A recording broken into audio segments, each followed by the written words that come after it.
രാമായണം ബാലകാണ്ഡം ഒന്നാം സർഗം. ഒരു ചോദ്യത്തിൽ ആരംഭിച്ച മഹാകാവ്യം. ലോകത്തിലെ ഏറ്റവും മഹത്തായ ഇതിഹാസങ്ങളിലൊന്നായ രാമായണം. അത് ഒരു യുദ്ധത്തിൽ നിന്നോ ഒരു രാജാവിൻ്റെ വിജയത്തിൽ നിന്നോ അല്ല ആരംഭിച്ചത്, ഒരു ചോദ്യത്തിൽ നിന്നാണ്.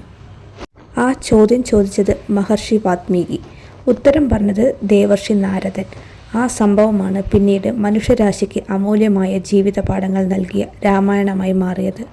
അനേകം യുഗങ്ങൾക്ക് മുമ്പ് ഗംഗാതീരത്തെ ശാന്തമായ ഒരു ആശ്രമം, തപസ്സിലും ധ്യാനത്തിലും മുഴുകി ജീവിച്ചിരുന്ന മഹർഷിയായിരുന്നു വാത്മീകി.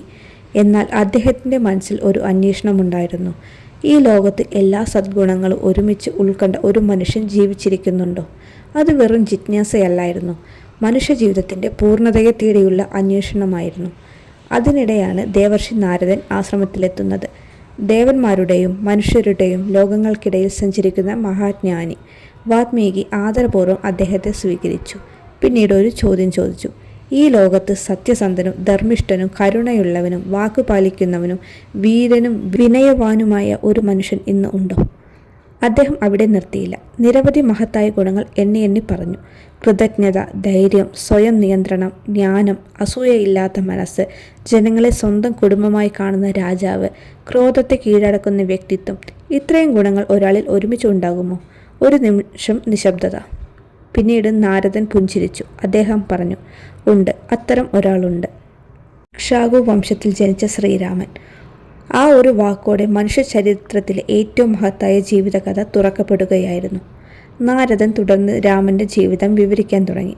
അയോധ്യയുടെ മഹാരാജാവായ ദശരഥപുത്രനായി ജനിച്ച ബാലൻ, സത്യവും ധർമ്മവും ശ്വാസിച്ച രാജകുമാരൻ, വിശ്വാമിത്ര മഹർഷിക്കൊപ്പം പോയി യാഗങ്ങളെ സംരക്ഷിച്ച വീരൻ, മിഥിലയിലെ ശിവധനുസ് ഉയർത്തി ലോകത്തെ വിസ്മയിപ്പിച്ച യുവാവ്, സീതയെ വിവാഹം കഴിച്ച ഭർത്താവ്. എന്നാൽ അദ്ദേഹത്തിൻ്റെ ജീവിതം സുഖസൗകര്യങ്ങളുടെ കഥകളായിരുന്നില്ല.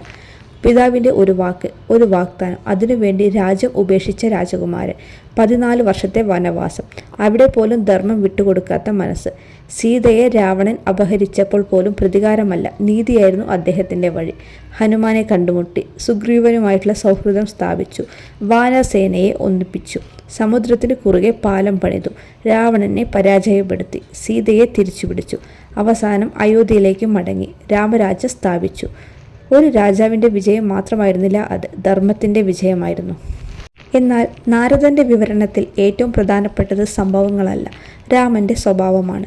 അധികാരം ലഭിച്ചപ്പോൾ അഹങ്കരിക്കാത്തവൻ, ദുഃഖം വന്നപ്പോൾ തളരാത്തവൻ, ശത്രുവിനോട് പോലും നീതി കാണിച്ചവൻ, സുഹൃത്തുക്കളെ ഒരിക്കലും മറക്കാത്തവൻ, ജനങ്ങളുടെ നന്മയെ സ്വന്തം സന്തോഷത്തേക്കാൾ ഉയർത്തിപ്പിടിച്ച ഭരണാധികാരി. അതുകൊണ്ടാണ് രാമൻ ഒരു ഇതിഹാസ കഥാപാത്രം മാത്രമല്ല, ഒരു ജീവിത ദർശനമായി മാറിയത്. ഈ സംവാദം അവസാനിക്കുമ്പോൾ നാരദൻ ഒരു സന്ദേശം നൽകുന്നു. രാമൻ്റെ കഥ കേൾക്കുന്നവരുടെയും മനസ്സ് ധർമ്മത്തിലേക്ക് തിരിയും. ആ വാക്കുകൾ വാത്മീകിയുടെ ഹൃദയത്തിൽ ആഴത്തിൽ പതിഞ്ഞു. അദ്ദേഹം തിരിച്ചറിഞ്ഞു, ഈ ജീവിതം ലോകം അറിയണം, ഈ കഥ തലമുറകളിലേക്ക് എത്തണം. ആ തീരുമാനമാണ് പിന്നീട് രാമായണം എന്ന മഹാകാവ്യമായി രൂപം കൊണ്ടത്. ബാലകാണ്ഡത്തിലെ ഒന്നാം സർഗം നമ്മെ പഠിപ്പിക്കുന്നത് ഒരു മഹത്തായ സത്യമാണ്.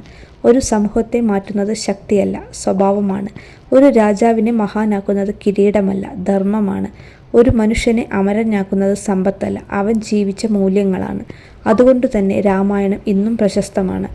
കാരണം അത് ഭൂതകാലത്തിൻ്റെ കഥയല്ല, ഓരോ കാലത്തും ഓരോ മനുഷ്യനും എങ്ങനെ ജീവിക്കണമെന്ന് പഠിപ്പിക്കുന്ന ജീവിത ഗ്രന്ഥമാണ്. അടുത്ത ഭാഗത്തിൽ വാത്മീകി മഹർഷിയുടെ ജീവിതത്തിൽ തന്നെ മാറ്റിമറിച്ച ഒരു സംഭവം കാണാം. ഒരു ക്രൗഞ്ച പക്ഷിയുടെ വേർപാട്, ഒരു മുനിയുടെ ഹൃദയവേദന, അവിടെ ജനിച്ച ലോകത്തിലെ ആദ്യ ശ്ലോകം. അവിടെയാണ് രാമായണത്തിൻ്റെ യഥാർത്ഥ ജനനം.